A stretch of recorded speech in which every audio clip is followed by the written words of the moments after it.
loud verbal display challenging ET in general out in Oh the middle yeah, of that's nowhere? what I was doing. I actually had a pistol in my hand at the time. I was really ticked off when I was having this fit. I was waving the gun in the air, okay, and I had this fit. And at this moment, I said, okay.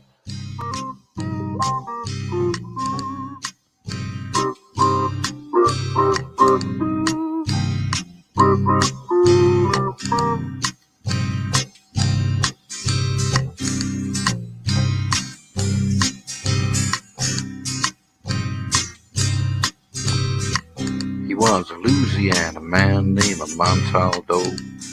Folks around called him Six Gun Joe. Worked with ICAR, don't you know? Investigating UFOs. Out for a drive with a gal one night, they stopped to check out the reporting site. When an alien lit right there on the ground, he commenced to throwing his weight around. Now, old Six Gun didn't take too kindly to that kind of thing, especially without Vaseline or anything like that, Seriously. Well, Six Gun looked that critter right in the eye and said, "Any last wish before you die?" Yo, reached for his gun, quick as a twitch, and said, "Fill your claw, you son of a bitch." Now a legend spread across the land about this pistol-waving man. But if you're from space or from Earth below, you don't give no lip to Six Gun Joe.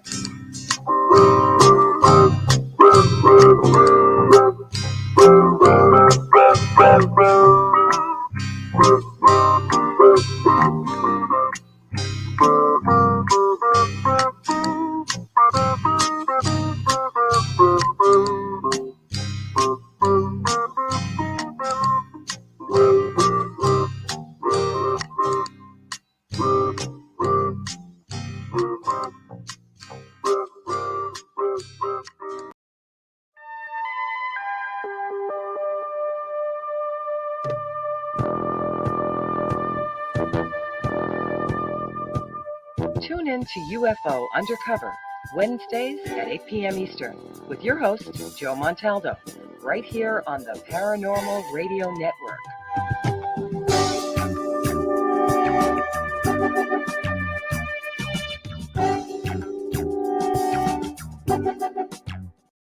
Welcome to UFO Undercover, with your host, Joe Montaldo. Whoa, whoa, whoa. What is up, everyone? Hope everyone's having a great morning, great afternoon, great evening, great everywhere you're on the planet. Sorry. My dog is shedding, yes, and there's hair everywhere.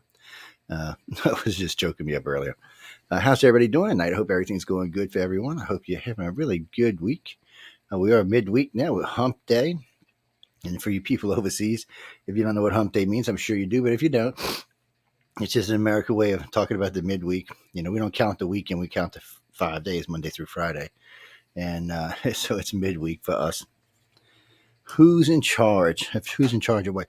We're going to get into all of that. We're really going to talk about tonight why they chose us. What could it possibly be? Why would ET want to be here? And even if we were a created race way back in the day, why are they still here today? I mean, what is it that keeps them coming here? What is it that they want to see? I mean, what are they trying? What is their goals for us? Do they have goals for us? Or are we just here? Do we taste good? Do we smell good? I mean, what is it that they're after? I mean, there's got to be some reason they're staying here. You could say to mine the planet, but I'm sure they would have already done that. And frankly, you know, when I read the Sumerian text about the alien race that came here and created a subspecies to mine the planet and do that, I often wondered why they didn't have the technology to do that themselves.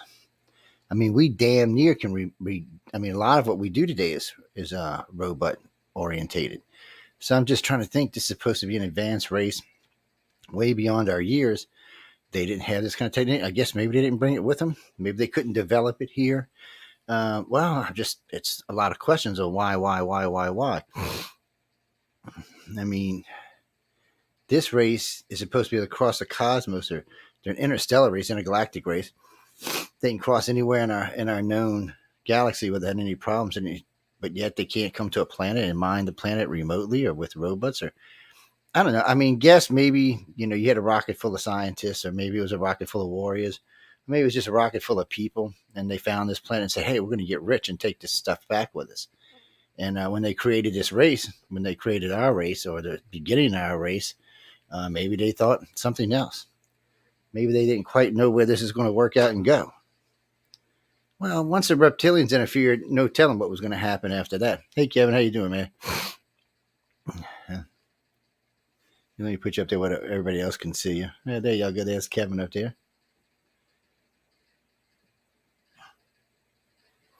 Well, okay, psychic subject's interesting because I don't personally believe that everyone has psychic abilities. I've been talking about this for years. It makes people really mad. They get mad at me. They get hostile at me. But testing for psychic abilities is one of the easiest tests you can do. I mean, it doesn't take much. Yes, Jimmy, I'll tell you later. I'll talk about it later in the show. Yeah, diet in bites is all I can tell you.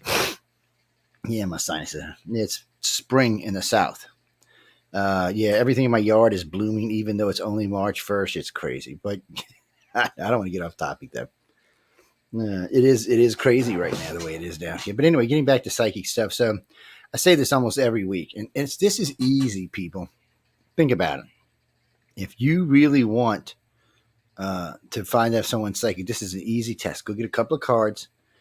Go in your room. You can get a deck of cards. If you want to go get some color-coded cards, you can go get some cards and write some numbers on them, or put some colors. It doesn't really matter. Get 4 or 5 of them. You can do 2, though. 2 is the easiest, okay, because 2 is 50-50. So somebody who's guessing should at least get it right half the time, which don't mean they're psychic, by the way. I can't help that. It doesn't mean that they're psychic. Yeah, so you're gonna have to get it right at least 60 or 70% of the time to even be considered a latent telepath or a latent empath or a latent whatever. To be considered a real psychic, you'll have to be an 80% or higher. Like for the kind that the government are looking for and things like that, you'll have to be an 80% or higher is where you'll have to be. Yeah, I agree, Kevin. More people are into it. Well, wait. This is what's weird about this. So you go back about 200 years, they were in this a lot. There were lots of table readers, rappers. They had different names, but it was still basically the same thing. Okay. And then as we entered the modern era, we forced it away. We pushed it away as taboo. Oh no, you can't do that. It's taboo. That's not real. That's fake. None of that kind of stuff is real. And then as we crossed the millennia, we started changing back a little bit. So where we're like, yeah, some of this stuff is real. Let's look into it more. Let's see if it's how this works. Can everybody have telepathy? Can everybody have telepathy? Can everybody be a telepath? Can everybody be an empath? I'll tell you a secret. We consider telepathy. One of the things is it's an abduction criteria for the organization. So if you're an abductee or a contactee or something along those lines, and we want to know that if you're real, we're going to expect you to be empathic, at the very least, empathic. Telepathy just means you're more advanced, but we're going to expect it. That's an abduction criteria, is being empathic. Can't get away from it. It's definitely an abduction criteria. It's one of the things that we talk about on a regular basis. And if you're not an abductee or a contactee or any of that stuff. So getting back to the testing, so you can go. Most malls will let you do this. Get you a decent sign, made somewhere. Go spend $50, $100 on it, whatever. And go to your local mall and say, hey, we're here for such and such, and we're testing. If you want, you can use the iCar research thing. And just telling you there for doing research for iCar. You don't even have to. It's just, all iCar means is just we're testing for telepathic ability to see if it's real or not. So when you go in, you sit down, you will be surprised how many people want to be tested. Oh, yeah, because moms and dads who have a connection with their children automatically think they're telepathic. Oh, I know he was doing this or she was doing that. I knew they were in trouble or stuff like that. Intuition is not telepathy, by the way, people. Yes. Sometimes you can be very intuitive when it comes to your child, but that's still not telepathy. But it does help to keep their little asses out of trouble. But getting back to this, so you sit down with your card. Somebody will come sit down. You'll get them to fill out a little short form, who they are, where they're from, why they think they may have psychic abilities. Do they think they have psychic abilities? and then you put the cards out. 2 cards. All right, red and green. All right, easy. I mean, these are stoplight colors, red and green, right? Just nothing big deal, just regular cards. So you put them down there. You look at them. You can wiggle them around if you want to, move them around, whatever the hell you want to do. And then you look at them, and then you ask the individual to tell you which card is which. This is 50-50. I mean, most people should get this right. It's like flipping a coin. You should get it right 50% of the time. By the way, they don't. If you're not a real telepath, you won't even get it right 50-50. Yeah, it's very strange. Some people like to use 5 cards, 5 colored cards or 5 numbered cards. Pick the number, pick the color. Because what they're doing is they're either using the telepathy, a form of telepathy, to look through the top of the card, or they're really just looking into your head to see which cards are there or what colors are there. So that's easy telepathy. So then this individual is at least telepathic. Empaths are a little bit different. You have to use a little bit different type of test for them, but it's still pretty much the same. Just bring someone with you that is that's just been having some issues, or is really happy or really sad or something like that. I mean, somebody that's willing to come with you, and you can put them in the back. And if they're an empath with you, the empath will pick it up immediately, and they'll start talking about it. Man, I really feel this, or this, and then you'll know you've got somebody. But no, they can do the cards too, but it's harder for them because they're empaths. So it's more like they're getting a flavor of the card than the actual color of the card. Whereas a telepath is actually getting the actual color of the card. They can give you the whole design, the whole other side of the design, everything. But anyway, so you sit down and you start doing these tests. You're going to find out about 85% of the people you test, maybe even 80% of the people you test, are not going to test. They're going to fail miserably. They're not even going to get 50-50 right. They're going to get like 40-60, 37-63, 55-45, stuff like that. But they're not even going to really get over the 50% range. Like I said, once you get, if someone's 70% consistently, then you might have a latent telepath. But for the most part, they're going to be a little bit higher in it. So again, we don't even consider somebody to be a contactee unless they are telepathic or empathic. You mean telekinesis, Jeffrey? Telekinesis is far and few between. I've only ever seen 2 what I would consider legit cases of telekinesis in my entire life. On the other hand, telepaths, I've met quite a few over the years because of the field I'm in. But empaths, I've met quite a few over the years. But telekinesis is a whole different thing. First off, any government could get hold of someone that had telekinesis, would just love it. I mean, they would just love it. They would be like, "Oh my God!" Well, because somebody with telekinesis could do stuff like, you didn't like an enemy, you didn't like a president, you didn't like Putin. You could squeeze a little vein in his brain, give him an aneurysm, he'd die of natural causes. No one ever questioned he had died of natural causes. It's an outstandingly dangerous weapon.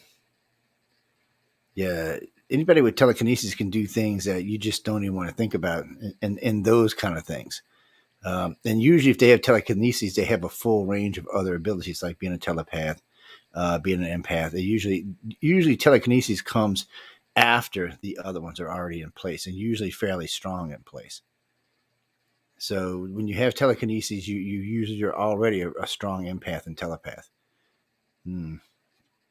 Well, it makes it easier to find a target. The government gave up remote viewing a while back because remote viewing has its uses, but the problem with remote viewing is it can't see certain things. Like it can't see the code numbers in the desk or the code numbers in the gentleman's head. It can't see that. It doesn't understand it. They can tell you where the desk was. They can't even really tell you where the desk was, but they can tell you where the building was. Or they can tell you where the missile's parked in the woods or where it's at. But that doesn't give you the cancel codes or the self-destruct codes. That just tells you where the missile's at, which is fine if we're going to try to shoot a missile at it. But so they've learned with telepaths they can do both. A telepath can tell you where the missile's at by reading the individual's mind and getting the destruction, self-destruct codes at the same time. Or other codes or other information. I've met some pretty strong telepaths. You mean working for the government? That's a whole nother. That's probably a whole nother show. But over the years, hold on, I'm putting Kevin's comment in the room. Over the years, I have met some really, really, really, really strong telepaths. I mean, super strong telepaths. They can read everything in your head. There's no guessing. Whatever's in your head, it's like it's in their head. Yeah, it's a pain in the ass too, actually. You can't lie to them because anything you say, they're going to be like, "Oh, that's not what you mean." So, well, no, they're always right. They're never wrong. They're very, very, very good at what they do, and you do run across them, and that's the ones the government really wants. That's who they're after.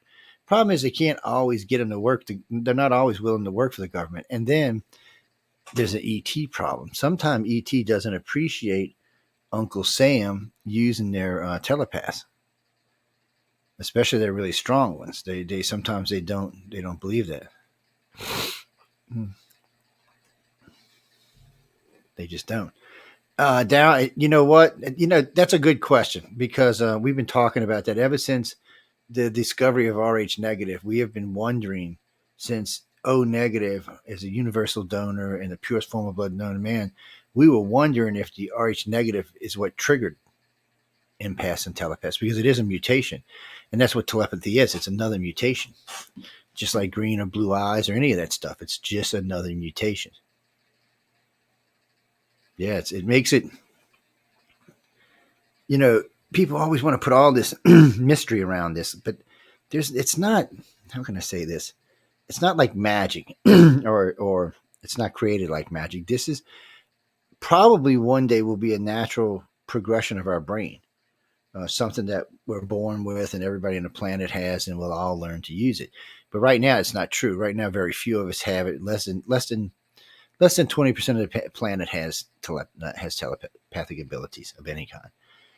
And since we believe the abduction content is somewhere around 15, 16%, so that shows you right there, they're either abductees or contactees are related to abductees or contactees.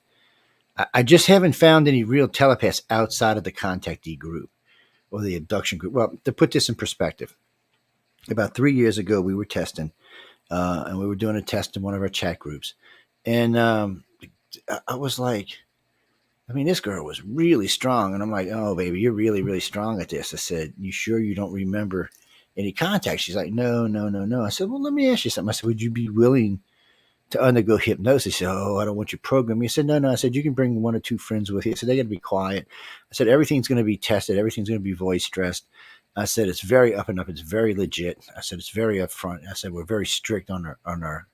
She said, sure. So we're I don't know, we're 35 minutes in, and she's maybe a level 4 depth. She's halfway down the really deep chart. So she's a little more than relaxed hypnosis. She's very comfortable. So I asked her, I said, as you're going through your life, I said, do you feel there's any events that's out of sort or doesn't add up or this, that, or the other thing? And she goes, well,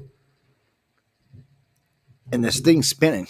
We can't see it, but the way we teach them, it's spinning in their head so that you can touch it like a picture viewer. So she goes, there are a couple of times that things seem to be, I had seen this or I'd seen that, or she was telling me one night about she had seen these 2 stags standing in the road, 2 deer standing in the road. And the next thing she knows, she remembers she's at her home, but it's dark and she's in trouble. Her ass is getting chewed because she was home late. But she didn't think nothing about it. She just figured it took long. She just, she's seen the 2 deers and she figured, oh, I must have watched the deers for a little while. Well, they're standing in a highway. I doubt you watched them for all that long, but still, she watched them and then this happened. So I said, why don't you focus in on that and we'll go a little deeper. So we're getting into this and bam. She sees a gray standing there. She actually sees 2 grays standing there, which she thought were deer. And then another gray had just put its hand on her shoulder. Now, this woman had never thought she's an abductee or contact. She's never even flirted with the idea of it. No one in her family is, no one around her. She just, and even after this all came out in hypnosis, she was still very, very skeptical. So I told her, I said, don't let this ruin your life. I said, take all this information with you.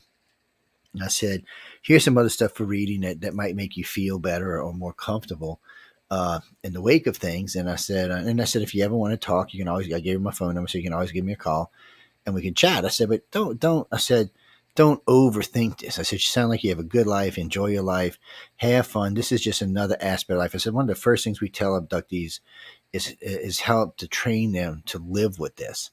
because there's a lot of advantages to being telepathic and empathic. There's a lot of advantages to it. You know, a lot of times, you know, when people are lying to you, you can sometimes like with contracts or with jobs, you can sometimes push for a higher wage because you can sense that's not the bottom line, that they're talking to you when you're talking to them. Little things like that. You can also tell when your spouse is lying to you, but there's also some big pluses like empaths. If you and your spouse are an empath, it doesn't matter if you're male and female. It doesn't really matter, John. It doesn't. If you're both empaths and you're making love, it intensifies it like 100-fold. Every aspect of it, the way you feel, the emotions, the raw pleasure, all of it's intensified like 100-fold. Because you're not just experiencing what you're experiencing, you're experiencing what they're experiencing. So it's just like a complete rush of emotions. Oh yeah, it's insane. And if you ever talk to somebody who's an empath that's married to an empath, they'll tell you about it. Well, if you can get them to tell you about it. Yeah, because they can read you. They just know a lot about what you need, what you want, and so do you. You're in their head basically, and you can tell the reaction when you touch something or move something or say something. And you can also, when you have an argument or fight, you can also tell where it's going ahead of time, because you can say, okay, well, look, I know if I say this, you're going to say that. You know, it makes for shorter arguments too. Well, it's a great thing. I mean, being an empath is fabulous. Empaths are not telepaths, but they can experience it. I think the only thing that's hard on an empath is, and sometimes when we find abductees, we find them in disarray because, not so much because of the abduction, because of being an empath. Because empaths, first off, if you don't know you're one, you may walk into a room and start crying or start laughing or just have an emotional thing. Everybody thinks you're like an emotional basket case, but you're not. You sense the emotional group in the group. And you can even target in on one person, but a lot of times yourself will pick up the whole group's intent or feeling or emotions, and you pick that up. It's intense for you. You know, so all of a sudden you might have been singing bebop, and then you want to go cry, you want to go sit in your car, you want to go do something, you want to go smoke weed. Well, that's cool too, but it's just, yeah. So it really, really, really intensifies everything. And again, you don't know your sense, and so some empaths transmit, some receive, some do both. But let's say you're a transmitter, and let's say you're in a really bad mood, and you walk into a room full of people. Within 5 minutes, everybody in the room is going to be pissed. They're going to be in the same mood you are. If you're all happy and giddy and goofy, they're going to be all happy and giddy and goofy. Yeah, they take on your emotion because you're transmitting, and they're just picking it up. No, they're not empaths. They just sense it. They can pick it up. You don't have to be an empath to sense an empath. You just have to be an empath to send it to another empath. I know it gets confusing, doesn't it? Well, because you're transmitters and receivers, so a lot of times empaths just receive. So when they're places or in the rooms or stuff like that, they just feel it, whatever's going on in that area, or in their house, their home, or their job, or wherever it is, and they can also send at the same time. Well, for non-empaths, it's like sub emotions. It's just like something keeps tapping at you until it hits that nerve. Yeah, because you're not. It's more like being forced in your head than a form of telepathy. Yeah. Well, we were hoping that's what it was. We were hoping all humans were just latent telepaths, but when you test, they're not. You have to take my word for it. There have been many, many, many colleges that have tested for telepaths, and they'll tell you they do believe that there's some out there, but they will tell you also um, that they believe a lot of people are not. Well, a lot of people are not. I don't make the rules, so no. Well, everybody would like to have telepathy, but think about it like this: when all 8 billion of us, or by then all 15 billion of us, become empaths or telepaths, lying will stop. Well, not all lying, but most lying will stop on this planet, because you'll know when somebody's lying to you. You'd be like, "No, dude, you're lying to me. No, chick, you're lying to me." Or like when you're meeting somebody for the first time for a date, you'll know pretty much their whole life story in 10 minutes. When you meet them, you'll be like rushed. There'll be like a rush. Well, I'm sure people will learn how to fake it and stuff, but I still think a good telepath you'll never be able to lie to.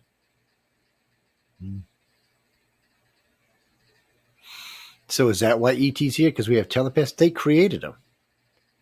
You can bet your ass whenever this race was created way back in the day, those races were already had telepathy. And that's probably why they abduct in family lines. The telepathy is probably part of the reason they abduct in family lines. And remember, they have the full range of telekinesis abilities. They're not just empaths or telepaths or telekinesis. They have the full range of them. There's lots of things they can do that we were nowhere near ready to do yet. One day we will, but we're just not right now. But we will. And maybe that makes them nervous. Maybe they won't let them wipe us out. I would think they would have already wiped us out, but maybe they won't let them wipe. You can only wonder why they haven't. A lot of people think there's a galactic council that keeps them from wiping us out. I've heard a council described many times. Pretty much always basically the same way. The only thing I've noticed as far as the council goes is the number of seats. So sometimes some people told me it's 11, some says 13, some says 15, some says 17, some says 19, some says 21. The only consistency I find there is it's all odd. They're not even, like 22, so there's no chance for a tie. No, they describe it. The council sounds, when you listen to people talk about this council building, or this planet for that matter, so the planet sounds like something out of, what was the name of that? Bruce Willis was in it. Lost in Paradise. Oh man, the redhead was in it. That's going to go right out of my brain. But anyway, they were on a ship over water. But so this is a water world that has one big city that just kind of hovers around the planet. And each building or each area is an area that represents one race. They may have 2 or 3 buildings there that represents one race. Yes, and from what I understand, there's well more than 1 million races there. The place has to be massive. They say the planet's bigger than Jupiter by about 8 times, but somehow the mass doesn't affect it. But I guess the city itself, and they probably built it as one city with, had one building and it's been growing ever since. And then the core center is the where all the galactic stuff goes on. Well, because a lot of people that have had contact with the Greys have gotten that there's not even the Greys, the other races as well. They got some kind of sense that there was some kind of massive war. Not now, but back in the past, probably before we were even born. Sorry, guys, my throat's been itchy all day. Damn dog.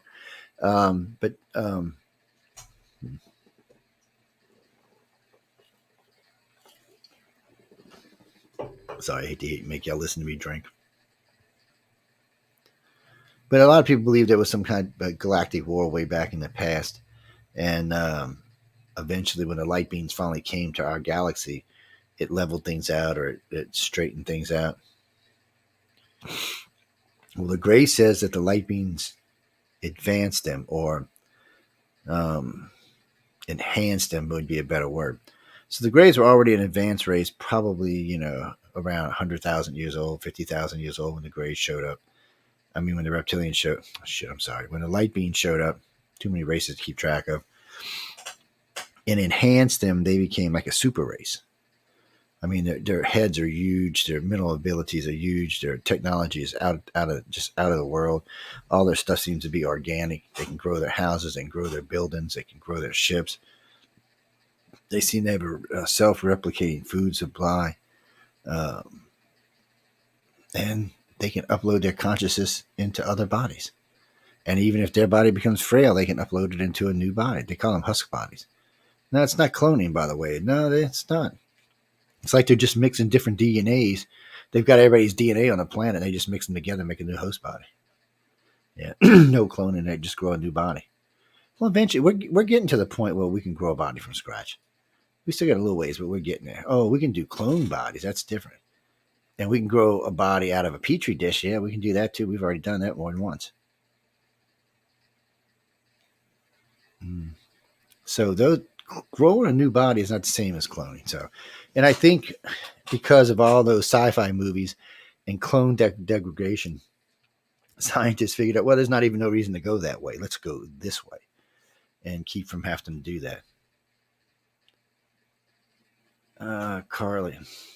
Well, no, I'm not taking anything right now. That's what you're asking. No, for losing weight now. Just walking and trying to keep the food out of my mouth. No, I gained almost 25 pounds because we weren't doing anything. I was just working on the radio station. Yeah, and my other company was just dead. We were busy actually the first year of COVID because we own a maintenance company. But the last 2 years has been dead. Even this year has been started out so far pretty slow. We're usually pretty busy by that springtime. No, it's not just us. Every contractor I talk to is telling me the same thing. Yeah, I don't know. It's not, maybe they don't, I don't know what it is. I'll talk about it this Friday on the other show, though. This week, no, I think we still got one more episode of the news on the flip side. We're going to probably do like a month each one. Yeah, like 5 weeks of the news on the flip side, 4 weeks of the Centralist. Well, they carry different topics that way. Centralist is more of a news program. It's really just more of a news program. We argue a lot more on the Centralist, too. Yeah. And by the way, if anybody's out there, we are looking for hosts for that particular show. We're always looking for hosts for the network. I'd have to talk to Michelle. I don't think we have any free slots left, but we got some pretty cheap ones out there. And we're on Roku television now. Hello, Roku television. Good evening. You're getting tired. You want to rest. You want to get to your PayPal account and send Joe all of your money. Yes, you do. Just go to uprntalkradio.com and make a donation. Mm-hmm. No, actually, we can talk about that another day too. But the station was doing really well until COVID. Oh yeah, our numbers went up, but our finances went down. Yeah, figure that one out. I'll talk about it on the news on the flip side next weekend or this week. But no, our numbers went up almost was 33% across the board.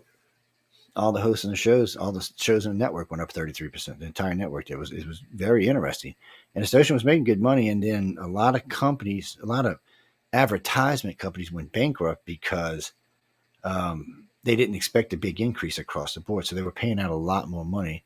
Because it wasn't just my network they were paying to; they were paying to a lot of networks, a lot of shows. It did them in. Yeah, it did in a lot of companies. Yeah, bites. Mm-hmm. Anyway. Well, I don't know about the council. I mean, it just seems to see they don't want to directly interfere with us. And I don't think they just want to let us loose either. Think about it. So an alien race came here, just landed here for whatever reason, realized there was some stuff here, minerals and stuff that they might have been wanting to get, just stuff they could use, stuff that would be useful to them, stuff that maybe they could bring back. I don't know what kind of financial system they had, but whatever. This was a lot of material that they were mining. But the Sumerians say the first race that came here built 2 great white dome cities, and the thought was they couldn't breathe the atmosphere on this planet, and that tells you 2 cities tells you there was quite a lot of people. And I actually don't think they built 2 cities. I think it was just 2 big ships that landed, maybe like aircraft carrier size, or maybe twice the size of that. But anyway, I think it was just 2 ships that landed, and that was their 2 cities. Because if I don't exactly remember, but if I remember mostly correctly, it was they appeared overnight. And they were glowing cities. So, but the natives said they couldn't come out of the cities without wearing these things that were right here, some kind of breathing apparatus. So they created their cells.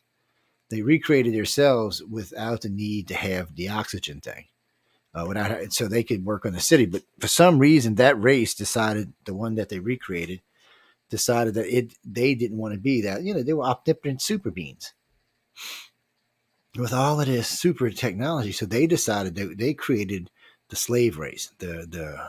Basically they took something that was already here. We don't know what it was, a human-like creature that was already here. And then they tried to breed several different breeds. According to the Sumerian and the Egyptian text, it was like 7 or 8 or 9 different attempts to create the man that looked like us.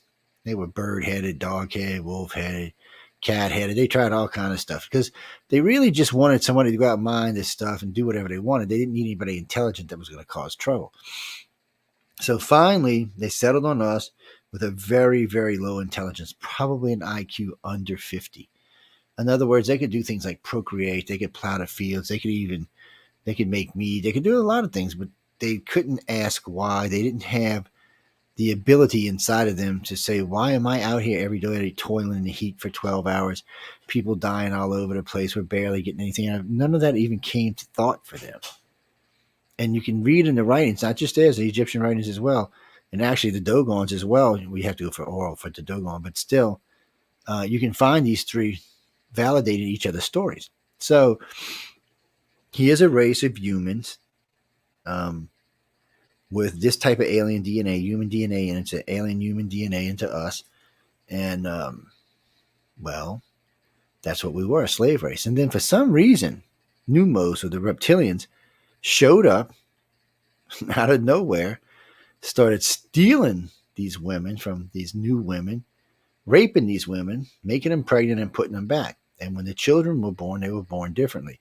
The initial account of this, I always thought they meant that they were shaped different, deformed or had problems. But when I actually listened to the story, I read the story more, it seemed like that's not what happened. They became more intelligent and more self-aware. Now, we all know, as science fact, we all have a reptilian section in our brain, and it does play a big part of who and what we are, personality-wise. And so they started stealing and raping them. These children were born. After a while, these children started interbreeding with the rest of the population. More and more and more became the new humans, more like us. They started asking why they had to plow the field, why they had to be out all day, why couldn't they do this, why couldn't they do that? And from what I heard, tens of thousands were killed, but eventually they ran the humans off the planet. They had had enough, and the humans had had enough, and I guess they didn't want to wipe them all out. And I guess since they had reptilian DNA, they couldn't. Once the reptilians entered their DNA into the slave race, they couldn't just wipe them out anymore because it wasn't just their descendants anymore. It was also the reptilians' descendants. And doing that may have started a war with the reptiles. And from what I understand, the human aliens and reptilians are very well matched. They're colonized all over the place. They have long lifespans. They have very, very good technology, not like the Greys, but outstanding technology. And it would have just been a bloody war that would have probably went on forever. And so that wasn't allowed. They actually sent the Greys here to make sure that didn't happen. The Greys, that's why the Greys ended up on this planet. Because they were like, wait a minute, y'all did what? Y'all created a new human race with your two DNA. Let me get this straight. You're two very advanced aliens, and you entered your DNA into this subspecies, and now we have a new species of man coming along that one day will be as intelligent as y'all, if not more, since it has both of your DNA. For some reason, they sent the Greys, and the Greys took over most of the abduction stuff. Or set up. I mean, I don't know how it worked out, but they ended up with most of it. Today. They're probably responsible for 60 or 65% of all the abductions that happen. But eventually, for whatever reasons, their DNA got entered in as well. And we think, and we don't know for sure, but it seems like the timing of when they said they showed up is when RH negative showed up, and we became a different kind of species. So RH negative changed us in many, many ways. I mean, not just because of the universal donor or the purest form of blood known to man, but RH negative people think different. They have different views on the world. They look at things in a different light. And in case y'all didn't know this, the majority of Hollywood actors and actresses and about half the politicians have blue or green eyes, which is a direct mutation of RH negative. Yeah. So in one way or another, that RH negative is pushed to take over most of the politicians in the world. That just scares me. No, because they're not O negative or RH negative. They're just a rim. So in other words, so let's say like Donald Trump, or no, we'll use Biden because he's current. He's probably, his blood type is probably positive, but someone in his family, I can guarantee, is RH negative. That's why he's got the colored eyes. They came from them. Yeah. Well, we know they're mutations. So to help people out, and this really makes people mad when I talk about this, but to help people out 2 million years ago, not even that, 200,000 years ago, we were brown skin, brown hair, and brown eye. We were a very boring species. That's who we were. Well, yeah, some of them were black because some of them lived in more open areas where they're darker, but in the end, that's what the species was. Brown skin, brown eyes, brown hair. That's what they were. That's who and what we were. And then this mutation of RH negative came in, which was a mutation and it triggered other mutations like colored eyes and stuff like that. We don't know what all mutations it triggered, and we don't know what all it's going to trigger. All we know is thanks to it, it changed the way we understand hematology and the way we understand the way blood acts and works. It changed the way we looked at blood all the way around. It's a very interesting. And then you have the Rh negative people who seem like about 65% of them are being taken. And remember, they're only 15% of the world's population. It is growing, but they are. Think about this. Somewhere along the line, 50,000, 200,000 years ago, this mutation came along, Rh negative, that didn't exist before then. And like it was like a booster shot in the human race. But for what reason? Mother Nature wouldn't have done it, because don't forget, negative and positives can't have babies together. It kills them. Until I think the 70s, you had to go get a blood test. Oh no, to the 80s, you had to go get a blood test before you could get married to make sure you were compatible to have children. Yeah, they finally invented a shot, the antigen G gene. They can give you a shot now, and you can still have babies if you're O negative. I mean, if you're A or positive or negative, sorry. But before that, you couldn't. So this was something that killed babies. This wasn't something. So you got to figure this out. Somehow or another, a mutation that gives stillborn babies, still somehow or another made it to 15% of the population. How in the hell is that even possible? Yeah, because the odds are when you're negative and positive, the odds of your baby surviving is less than 40%. Yeah, less than 40%. So there wouldn't have been no positive growth. You got to figure out what the hell's going on here.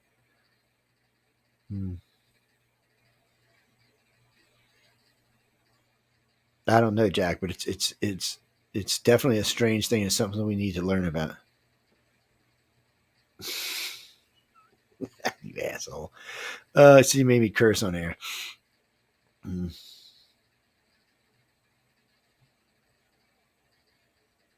Well, Kevin, you're probably right. Here, let me put this up so y'all can see it.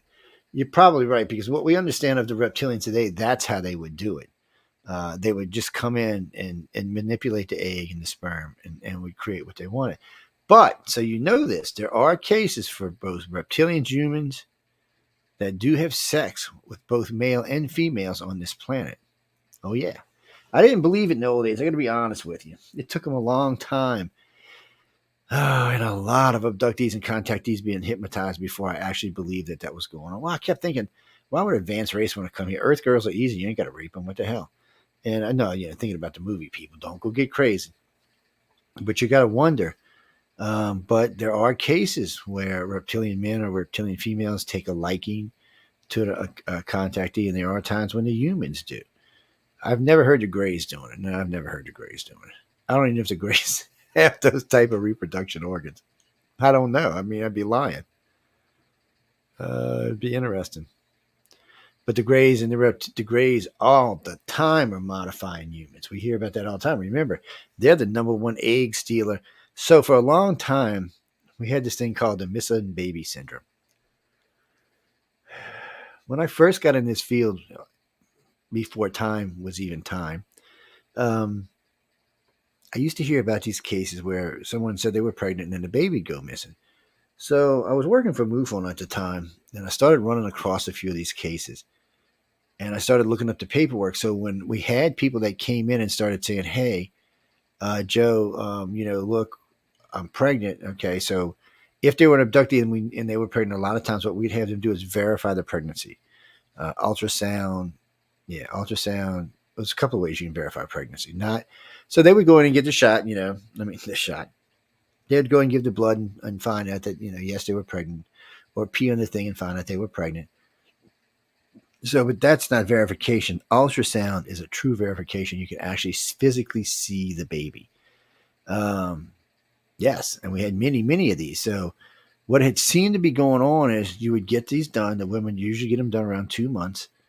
And about a third month, the baby was gone. But it was more than that. It wasn't just like the baby was gone. Like, a lot of people thought it was spontaneous abortion. Sorry, guys. Thought I had that off. A lot of people said it may have been spontaneous abortion or other types of abortion, but it wasn't. Because when they went back to the doctor, it was like they had never been pregnant. In other words, all their hormones were back in balance. In case you've never been around a pregnant woman, their hormones change a lot. Their emotional states change a lot. All of this goes back into balance. There's no sign of any damage in the womb or uterus or anything else, or that there had even been a baby ever. So as far as the doctor's concerned, it wasn't. And the doctors wanted to say false pregnancy, but when you got an ultrasound, you can't call it a false pregnancy.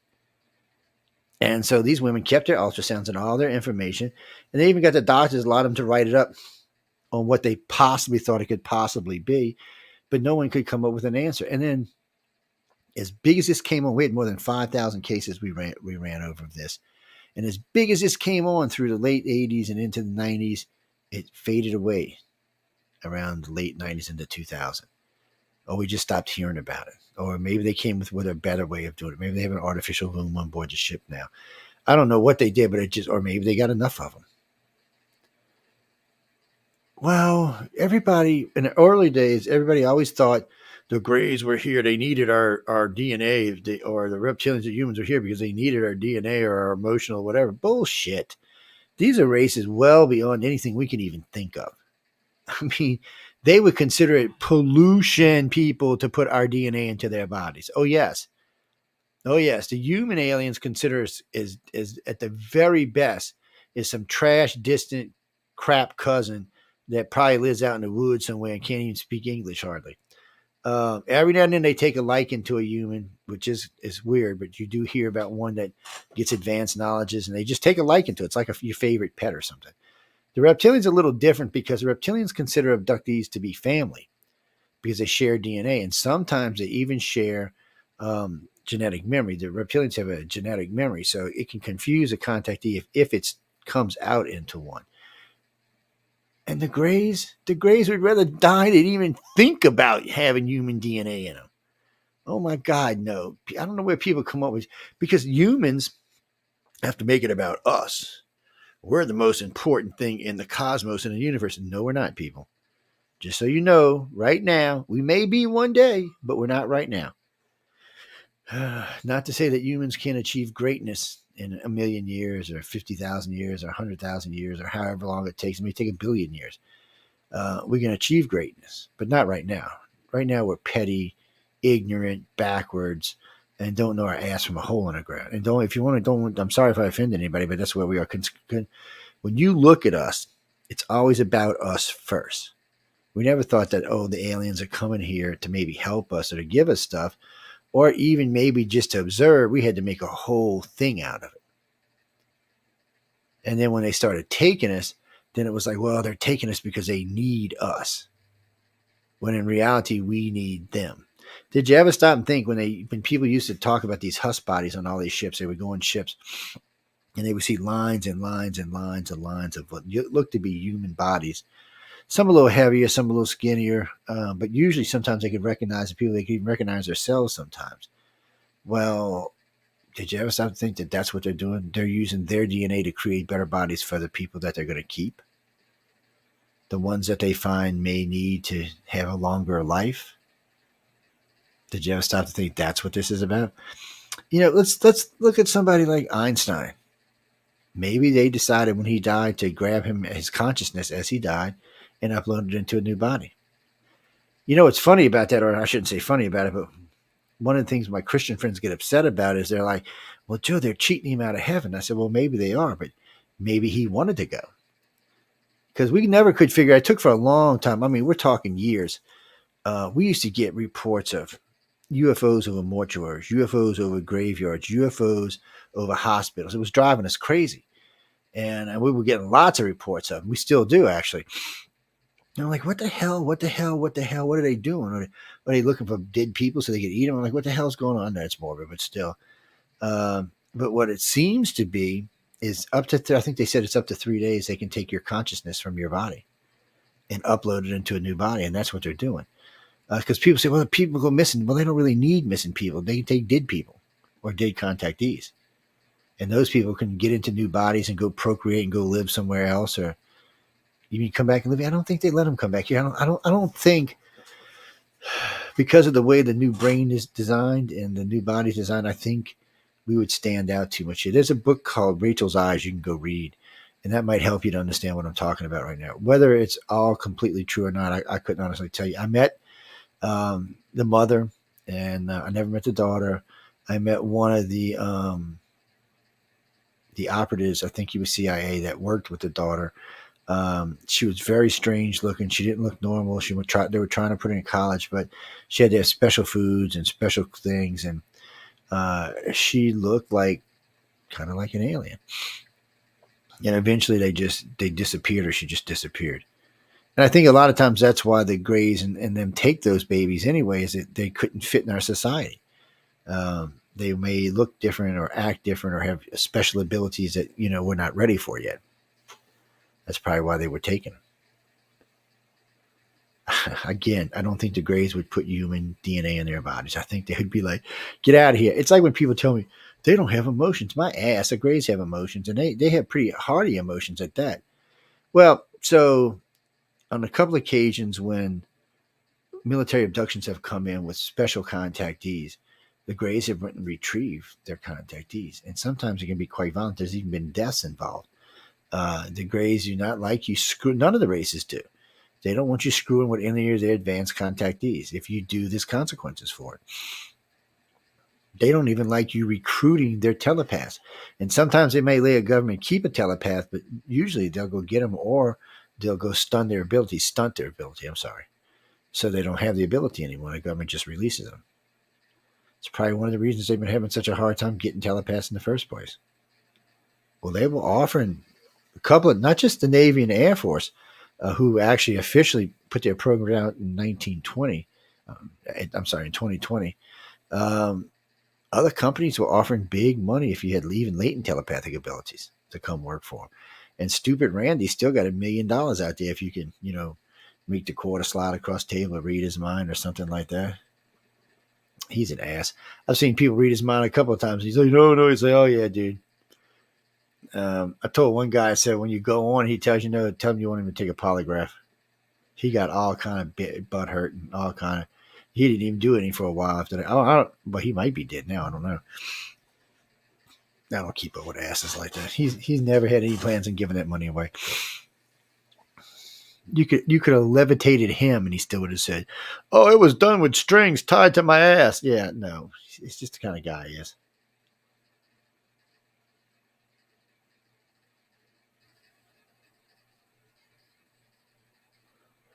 Well, it's funny because almost all psychics, all psychics will have been taken. Whether they're going to remember or not is going to be different. And I used to tell people this all the time. We still talk about this, but contactees. Let me rephrase that. Abductees have a hard time finding out who they are. They'll try different religions. They'll try being psychics. They'll try getting into paranormal groups. They're trying to hunt for what's actually going on to them. But they don't want to think about aliens, so they try everything else they can. So I tell people all the time, I said, if you have true psychic abilities, you should be hypnotized to find out who the hell is abducting you. Because in your family line, they've been being abducted for how many ever thousands of years. And remember this, the Greys, reptilians, and the humans have lifespans that they could easily have been around for your great-great-grandmother 100 times removed. It could be the same damn Grey abducting them. So you could go back 200,000 years and find the same Grey abducting them that's taking you. Think about that. And think about the intimate knowledge they'll have of your family that is lost to you. Yeah, think about the relatives you don't even know existed because it's lost to you and your family. I'm on Ancestry.com, and from time to time I get new information. Like, I come from part of my lineage is Italian, other parts Viking. So, but it was weird when I first in Ancestry, it said I was only 7%. It didn't even say 7% Italian, it said I was 7% Mediterranean. I'm like, what? So, because I know my dad was 50%. I'm like, oh, hey, there's some funky business going on here. And then after it had been updated a few times from other family members, it came back that I was 27% Italian, which is what I'm supposed to be. I was like 18% North Italian and 7 or 8% Southern, which is what it parts. But the rest of it is, it's Welsh, Scottish, Irish. That's why we say Vikings, because that's where the Vikings used to rape and pillage, and they didn't really rape them, but that's the places they conquered and lived for long at periods of time. Yeah. Oh, I don't mind. I mean, I'm 44% that. And then I got a couple other things. I just fell short of being a mutt by one thing. The needs a mutt is if you have more than 7. If you have a dog, if it has more than 7 breeds, it's a mutt. Humans are the same thing. If you have more than 7 breeds, you're a mutt. Yeah, what can I tell you? It's okay. I give friends of mine trouble all the time because they got 8 or 9 or stuff like that. I'm like, damn, man, y'all's family was bad. No, it's cool knowing where most of my family came from. Well, it's interesting to find that out. One of these nights I'll talk about it. But if you are a psychic or you possess psychic ability and you're listening to me tonight, you should really be hypnotized. Give me a call, and bring a friend with you. Well, real quick, I'll go over the hypnosis criteria for anybody who comes through our organization. So first off, we're going to meet, we're going to talk, we're going to chat. Then you're going to write up about an experience as much as anything you can remember. If you can't remember anything, you're going to talk about the weird things that happen on weird dates, like seeing weird stuff or hearing weird stuff or experiencing weird stuff on certain dates. And that's going to come into play later. You're going to bring a friend with you who you trust implicitly, somebody you would trust with your life, because that's basically what you're doing. I always bring somebody with me. I also want you to bring a handheld tape recorder. I want you to put it on your chest for the entire time this hypnosis session is going on, because they don't need to hear me. They need to hear what you're saying. And I want you to be able to have that as your own personal record. I also do a videotape and an audio tape of the whole thing. And you'll notice right next to you, I'll put a voice stress-o-meter that's going to be going the entire time of the thing. Well, no, we're not doing voice stress. We're doing hypnosis. The meter is there for me to judge emotional states of certain questions. Because sometimes when I hypnotize somebody, I turn their emotions off because it's too much to get through the session. And sometimes I leave it on so that I can actually see the depth of the emotion that the individual is feeling. And it makes a difference in questioning. But anyway, so, you're going to bring them, we're going to bring us, we're going to set everything up. I'm going to put you under, we're going to do the whole thing. But what's going to happen is you're going to give me a date, a time, and a place. And I'm going to say, okay, Mary Lynn Johnson, tell me about October 25th of 1985. And then you're going to start talking. And that's after I bring you down to the picture place. I'll put you on a stair somewhere, standing on a ledge on a staircase. And then there's a picture. I forgot what you call them. That's not in my brain. But anyway, it just sits there and spins. Once I ask you this date, you can just touch it. And it opens up and you can actually explore it and get into it and bring it all around you. It's a great way of doing hypnosis. And it works really well.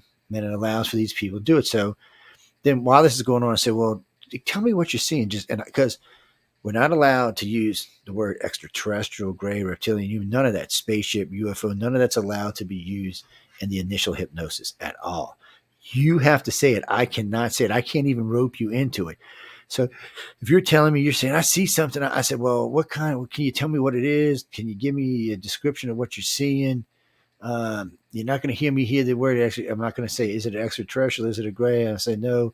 Is it some type of, does it look like a person walking? And then you're going to adjust or correct me for whatever it is. And that's the way to do it. And now once that's done, you and I and the other 2 people and some of our team are going to sit down together and we're going to go through the whole thing. And then we're going to formulate questions based on what we found in that hypnosis session. And then we'll go back and put you up and then we'll ask those questions in the hypnosis session.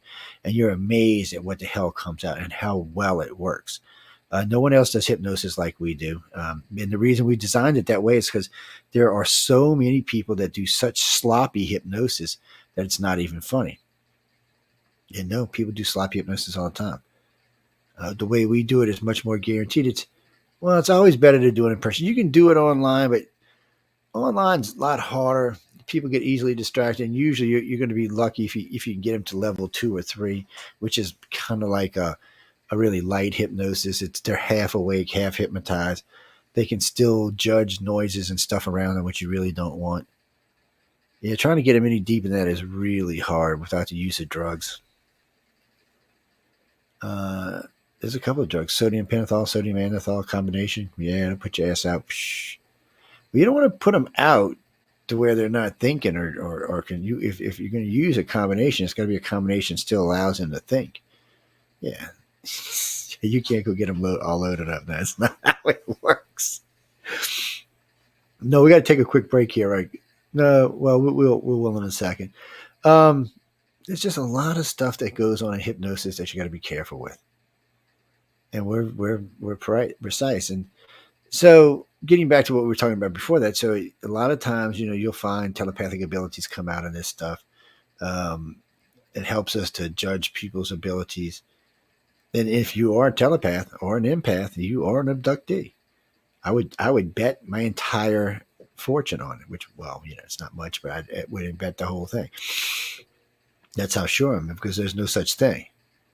So far, in all the time I've been doing this, and all the people I've talked to, and all the other groups that I work with that's talked to, no one's found a abductee or a contactee that's not empathic or telepathic. None. There's none. It just doesn't happen, because you're not. If you don't have those abilities, you're not an abductee or contactee. You're just someone slinging a lot of bullshit around. Yeah. No, I'm serious. I'm not trying to be rude. I'm serious. I mean, I've been doing this a long time. This is like, do you realize I've been in abduction research more than half the planet's been alive? Oh, yeah, that's a fact. Yeah, asshole. Yeah, I'm getting old. What can I say? But still, I've been doing it a long time. I know a lot of stuff. Some stuff that I talk about, some stuff that I don't talk about. Anyway, we're going to take about a 3-minute break. We will be right back. So just stay tuned and we'll get more deeper into what the hell do they want us for.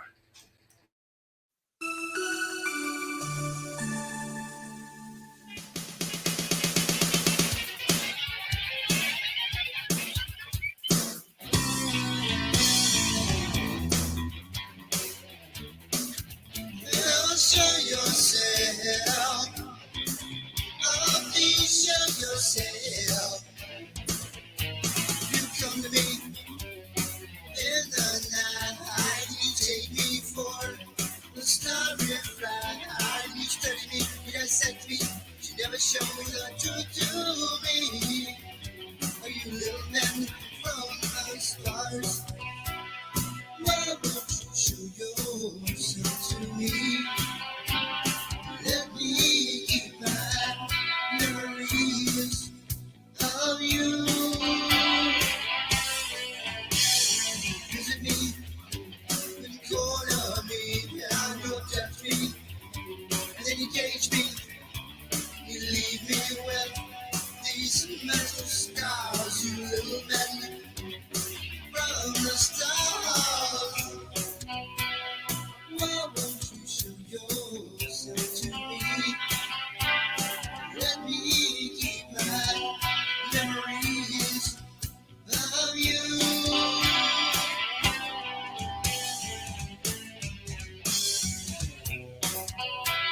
Why won't you show yourself to me? Let me keep my memories of you.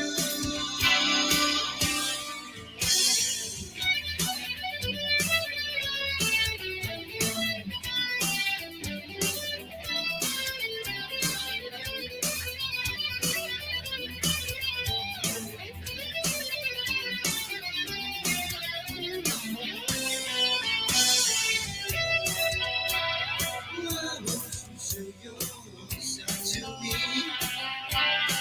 Let me keep my memories of you.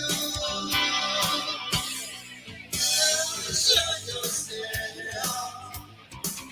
Oh, please show yourself. Is my life my whole life, or is it you an experiment made for your amusement?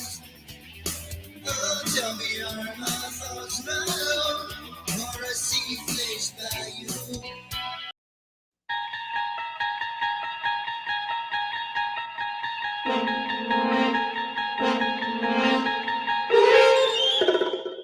You're listening to UFO Undercover with your host, Joe Montaldo, right here on the Paranormal Radio Network.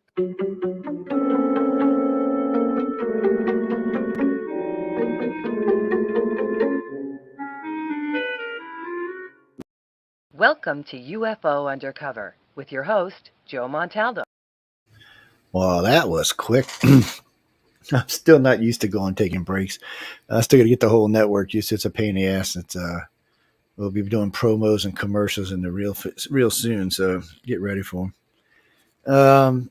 Just a lot of going on. So when I look at this a lot of times, and I think, okay, so they came here a long time ago. All of this went on, but still, I mean, here we are 200,000 years later, and this shit's still going on. Why? I mean, what is it? Are they watching us that close? Sometimes I wonder if they want to see how they all became the omnipotent super beings they are today. And by following our progression, they could do it. Or maybe they're waiting for that spark that's going to make us that omnipotent super being so they can cut it out so we don't become that. Because think about it. If this was to happen soon, like in the next 10,000 years, we're still not going to be a very well refined race. I mean, in a lot of ways, we're going backwards and not forward. I mean, as far as our behavior goes.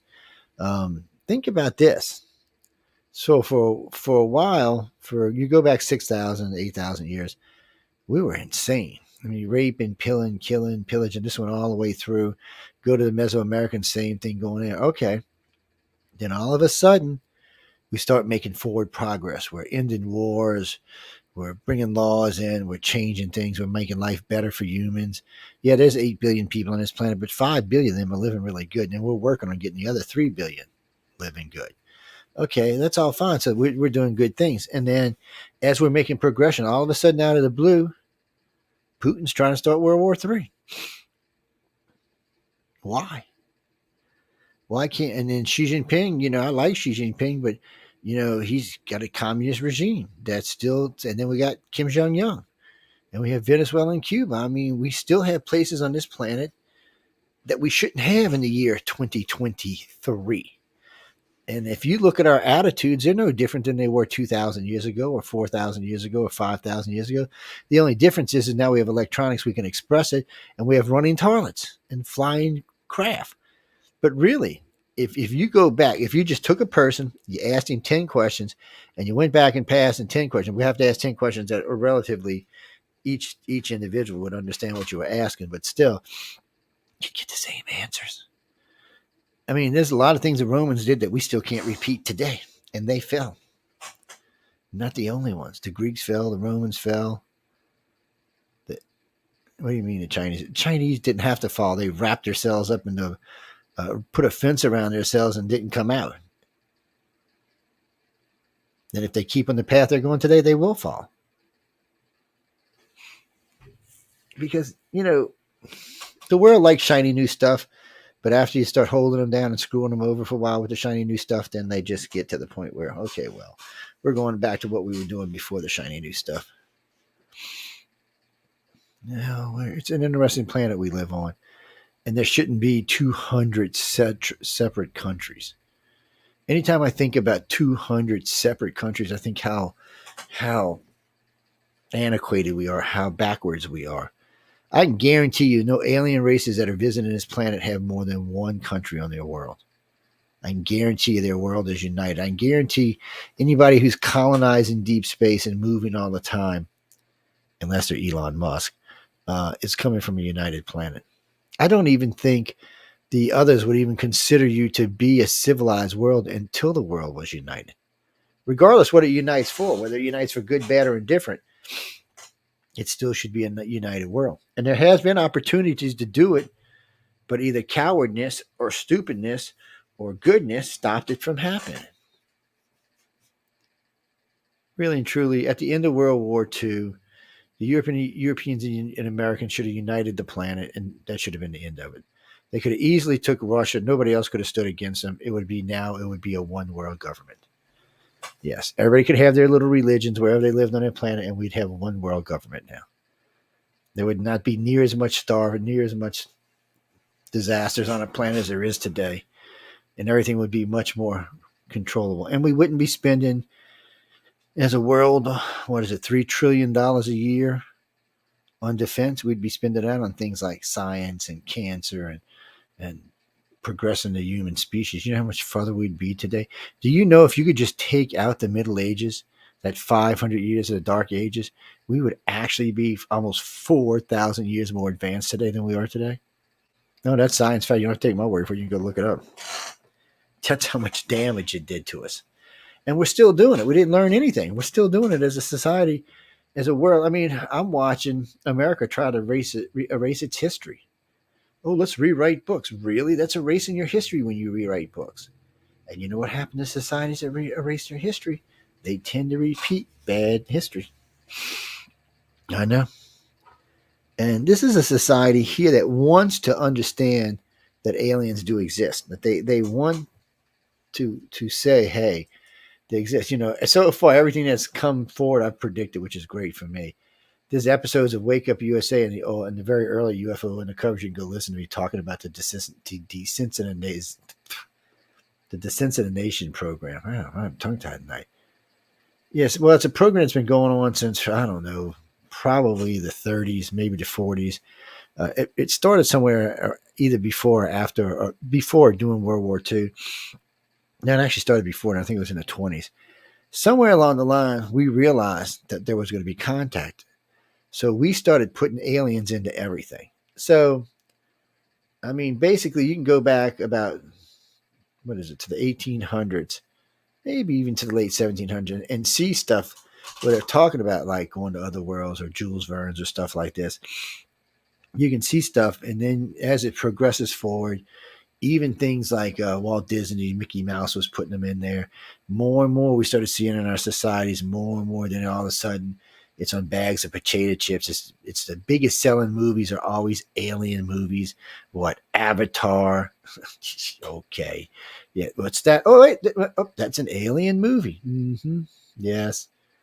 Oh, oh, you mean you're talking about the Marvel movies and how many aliens are in those movies? Ooh, a lot of them. Thor is Thor from here. No, Thor's an alien. Last I checked, yes, he is, and he's not the only alien in the group. Superman is an alien. He's not from Earth. But it's the point. I mean, we were showing that aliens could be, be good and help us and be part of our society, and we could also show how they were evil and bastards and could destroy us. But it's in all of our movies. Star Trek. I mean, come on. What is Star Trek about? Now, there's a lot of humans in Star Trek. I don't want to lie, but there are aliens in Star Trek, and there's lots of aliens. What was Spock? What was Spock? Spock was an alien. He's like one of the number one aliens on the planet. Oh, you're talking about Enterprise. T'Pol, however it went. Oh, yeah. I'm in love with her still. Yes. What can I say? She's also an alien. Oh, wait, what did I do? I unplugged the mic. Sorry, guys. Or the camera. What the hell did I hit?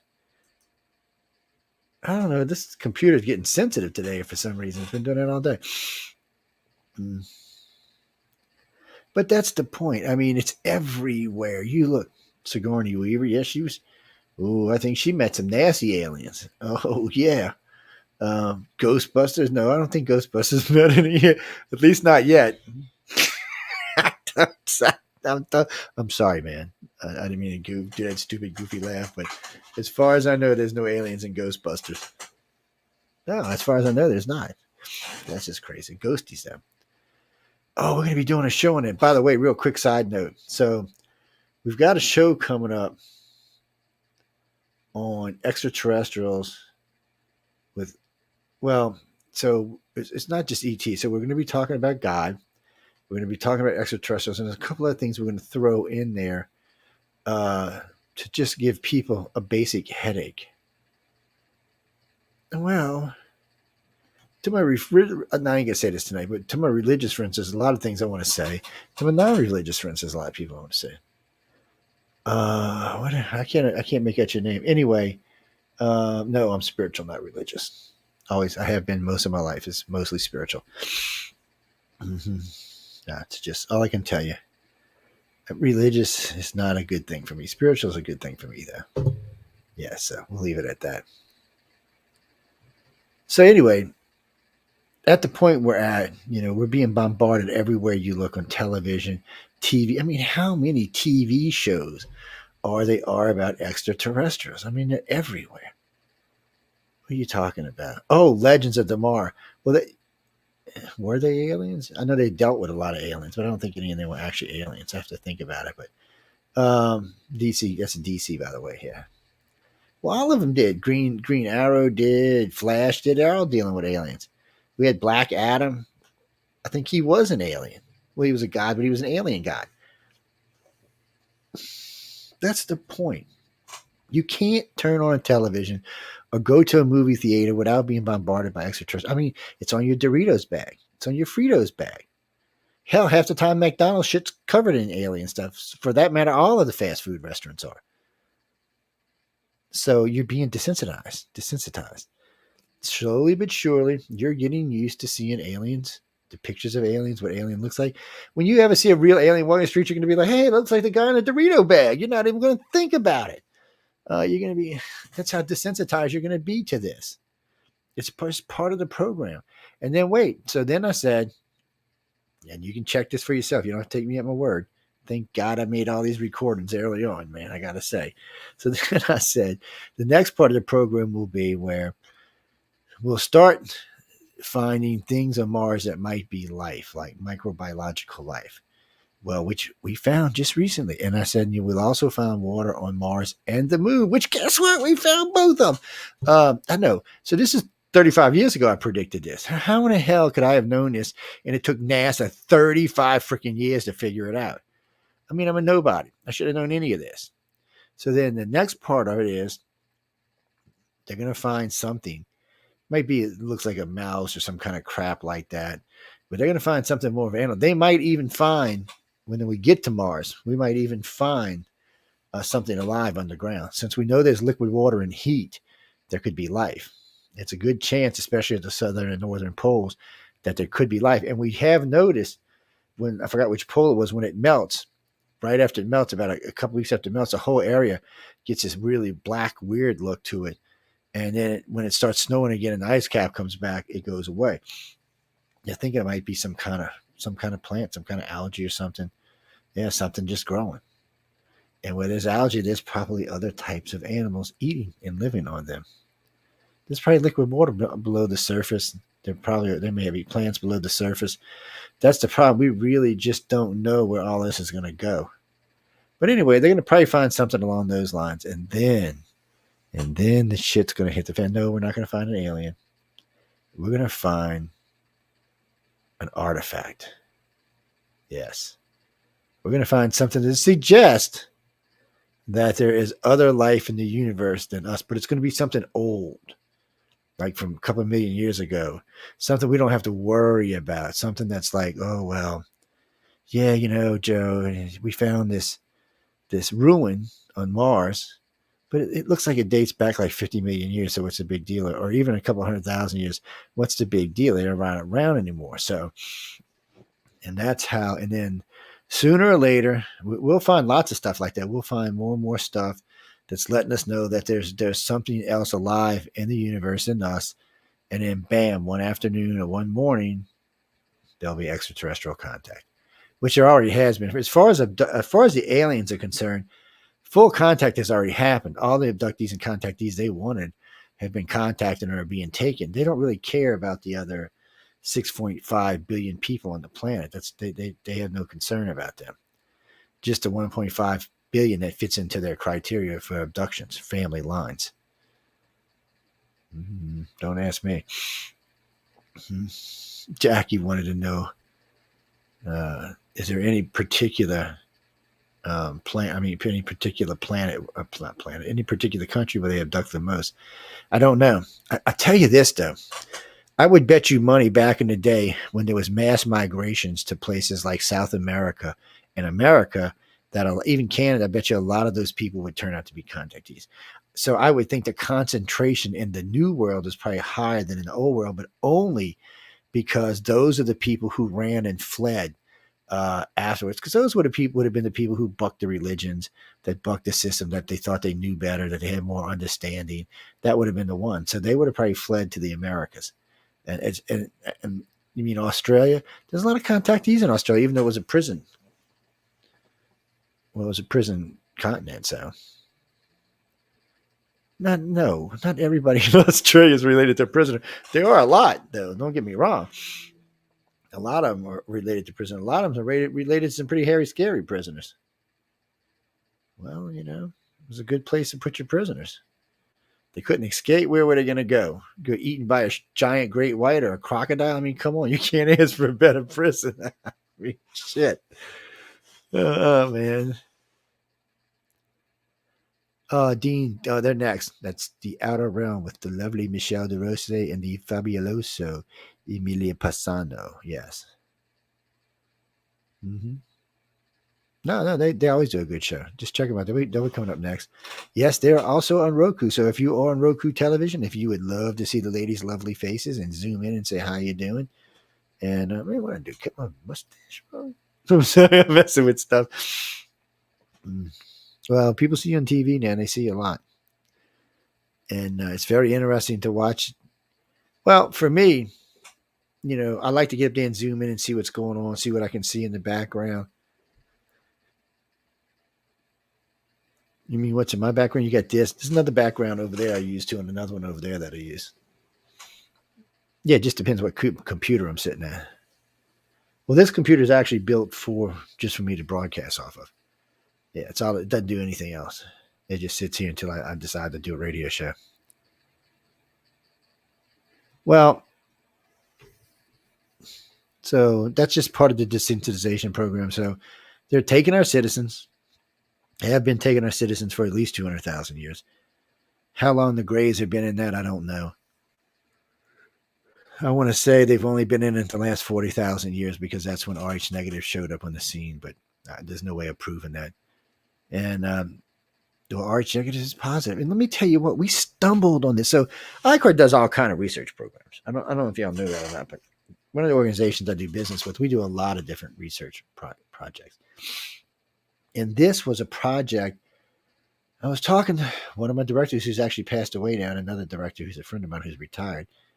I was talking with him and I said, we need a way to find abductees and contactees that don't know they're abductees and contactees. So we put out the work thing. There's actually, it's still up there. What kind of profession are you in? And when you go look at the profession list, I think now there's almost 18,000 people that have taken that particular thing.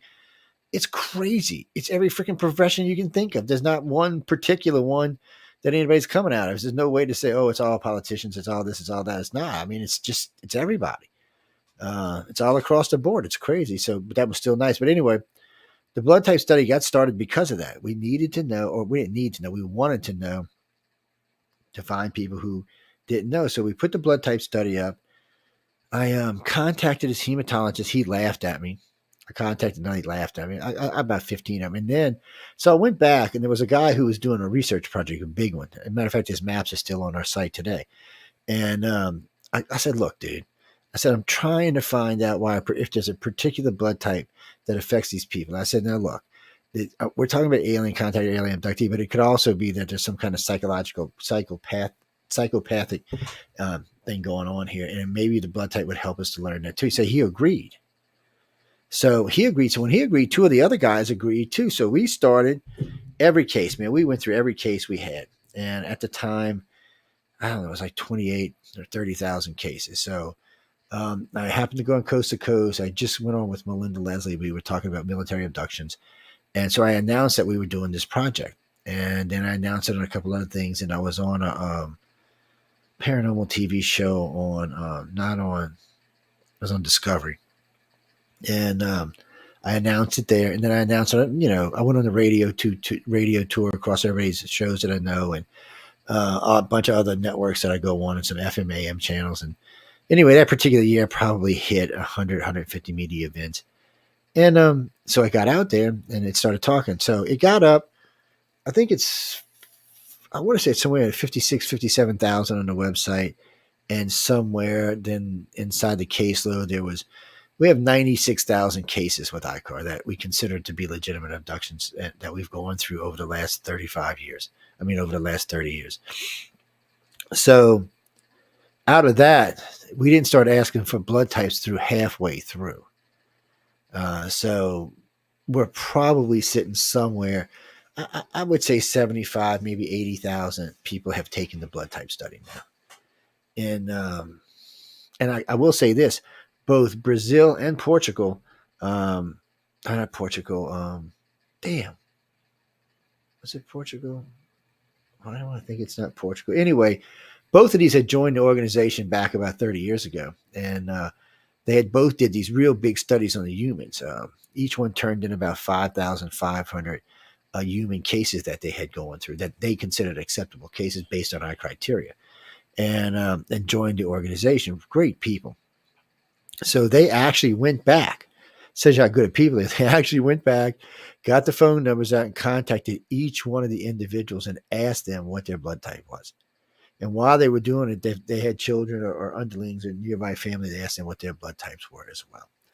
So that was something like 17,000 cases right there that came back, or 17,000 apps that came back. A lot of people took it on the website. I mean, there's just a lot of people taking it on the website.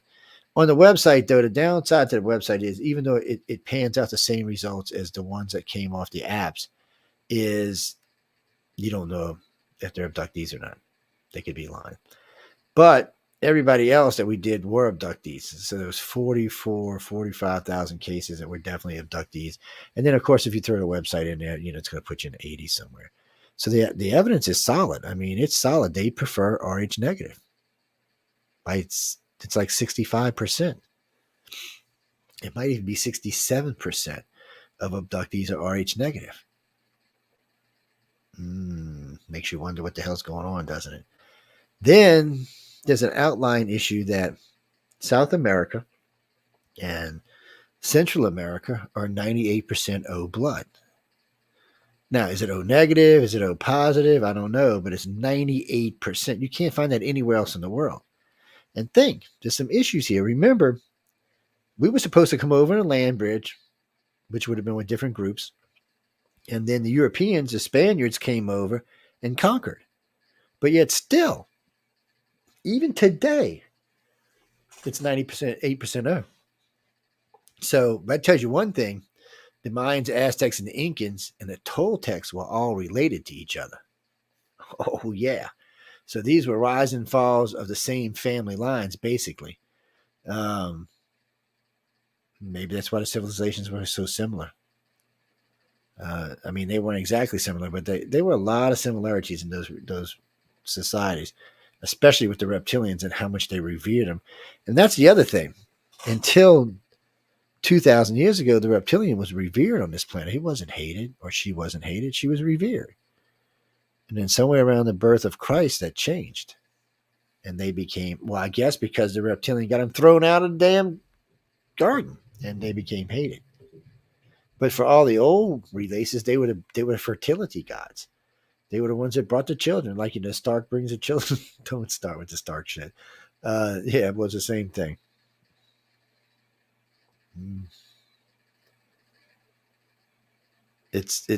But all of this correlates into something. So knowing now that about 67% of abductees and contactees are Rh negative makes a difference.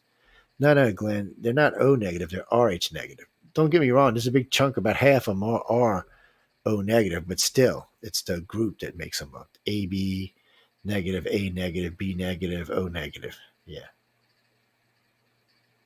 Well, all bloods fall within those parameters. Even if there are some oddballs out there, they all fall within those parameters. Don't ask me, dude. But working with these guys was interesting. And when I turned them over, what I had, I got a phone call. I got a conference call. Back then, we didn't have Zoom, people. There was things not Zoom. Stuff like this didn't even exist. We had to do a conference call, with the hit the little button. Anyway. And we talked about this, and these guys were amazed. They were amazed. They were also amazed at what they found about South America. Remember, these guys are tenured. They everybody was going to take them serious. So I talked to them, and they asked me if it would be okay if they included our information. I said, yeah, but you're going to freaking lose your job, because this was maybe 2000, maybe 2004 or 5, somewhere around there. I told him, I said, I do not think society is ready for this yet. I said, I really don't. I said, we're going to put it on our websites and we're going to start publicizing it. But even we waited almost 10 years to publish it. Yeah, even I held on to it that long. And then I was on I forgot whose radio show it was, and they asked me about it. And I did. And as soon as I talked to them about it, then Ancient Aliens contacted me and asked me if I'd come talk about it. And then 2 years later, Ancient Aliens asked me again to come talk about it. But then they had Linda Moulton Howe in there like she was an expert. And I'm like, where did you come from? Nobody in the field was doing this but ICAR. And the only person who was even close to us was one of our directors who left and went to work for free. They did it over there. Of course, they said it was RH positive because everybody on the board's RH positive. But that's why you can't have a board like that. No, you can't. Evidence has to be pure. It can't be. No, you mean, all of our boards are O negative? No. You mean RH negative? No, they're not. The majority of the people who run ICAR are probably positives. Oh, I'm negative, yeah. But I didn't get the final say in it. See, the way the organization, and it's still set up, is there's always someone who oversees everybody else. So what I mean by that, even though I'm international director, I'm the head director and spokesperson, we always have someone who keeps us from believing our own press, checking out everything we're saying. Like, so whoever the national director is responsible to make sure whatever the international director is talking about is within the guidelines of the outside of the organization. That used to be a good friend of mine, Dee Andrew. And when I rewrote the Betty and Barney Hill case, she called me up. She said, Joe, no. This is exactly how she said it. She goes, Joe, no. I was like, what do you mean no? I said, who told you? She said, Joe, no. I was like, so I said, D, we have to talk about this. And we discussed this for weeks. She wouldn't let me release it. She was like, no. I was like, but she's like, but my ass. So I don't know, a couple of years passes by. I was in Laughlin, Nevada. And she goes, all right, we can talk about this, but only here and nowhere else. And, she knew more about Roswell than anyone I ever knew. She made Stanton Friedman look like he was standing still. And I like Stanton. Oh, I interviewed Stanton usually about 5 times a year. Yeah, 4 to 5 times a year. Depending on what was going on. If it was slow, 2 times a year. But usually about 4 times a year, yeah. Yeah, I liked it. We got along good. We cut up. I liked him. My all-time favorite ufologist was, of course, he's passed as well, but Jim Morris. Oh, I loved Jim. Jim was an ornery bastard, man. He didn't take no bullshit off of anybody. And when we did research together, it was spot on, and there was nobody going to argue it out. First, getting caught between me and him was like suicide anyway, because we were very well educated and really knew what we were talking about. Now, my favorite group of panels I used to do were with Kevin Smith and Jerry Pippin. Y'all should go listen to those. Those are good. Some of those are political, so be careful. But a lot of them are on UFOs and extraterrestrials. Yeah, they were just radio. I mean, Jerry Pittman was a researcher, but he was a radio show host, and Kevin was a radio show host, but he was a researcher too. No, they're both past. I know, man. I'm getting old. Everybody's dying. I'm figuring by the time I hook up with some groups that I really like, I'll be dead. No, they were all great researchers. But you know what? In all fairness, I didn't get into ufology like most people do. I wasn't here to be famous. You know, I had a good company that was making good money. I had a good career. My wife had a good career at the time, and we were just making money and doing whatever the hell we wanted to do. And because of things that had happened to us and other people, we really got into this hot and heavy. Yeah. No, I started with MUFON. I loved Walt Anders. He was a personal friend of mine and Linda's. He actually joined ICAR on the radio so everybody could hear him do it. Yeah, he lost control of the organization to what's his name? I can't think of his name right now. Something Black or something. Why can't I remember his name? He was Black Ops though. He worked for some different government projects. He didn't work for the government. He worked for the companies. He's Black Ops through the companies, yeah. And then the last two, before the guy who's got in charge now, which I haven't even looked at, they were also in Black Ops. One was a code breaker. Yeah, they did different things, but all three of them had Black Ops ties. I left for one reason and one reason only. Everything I sent in disappeared. Never got any feedback. Nobody ever wanted to talk about it. And back then, anything alien abduction related was a taboo. It was myself and a handful of others that actually took it out of taboo. It took a while, too, about a decade. Oh, yeah, people like Paula Harris quit talking to me, Priola Harris. I had actually asked her something about it. And her and I had done 4 or 5 interviews again. They had a lot of fun. And I asked her one night about this one particular question. And she got mad and didn't talk to me for a year. Matter of fact, I didn't see her again until I was in Roswell for the 60th. And I walked up and said, I didn't mean to offend you, but I gave a big hug. And then we started talking again. No, a lot of Richard Dolan, all of them, man. They were all anti-abduction. They're not now. You would think, oh my God, they invented the thing. But no, they were all against it. And that's one of the reasons we keep archives. So they can't say they weren't. Oh no. Yeah, they were big time against it. You're talking about Peter Robbins. I think Peter did Left at Eastgate with Larry Warren, which they're both friends of mine. I haven't talked to Peter in a while. Matter of fact, I didn't talk to either one. I talked to Larry 3 or 4 years ago. They were working on that movie, Capo Green. No, the book's good. It's a good book. Yeah, you should actually check out the book. It's a good book. It's one of those things that I enjoyed reading. They're still available today. As far as I know, you can still. Well, they don't agree anymore. I haven't talked to Peter about this, so I'm not going to speak for him. I know Larry and Sasha got into it over something about he's a liar this, he's a liar that, but I know he passed the voice stress analysis and the polygraph. Now, in all fairness, we only polygraphed him and voice stressed him for the Rendlesham case. Well, the lady who the polygraphed me was the number one polygrapher in the UK.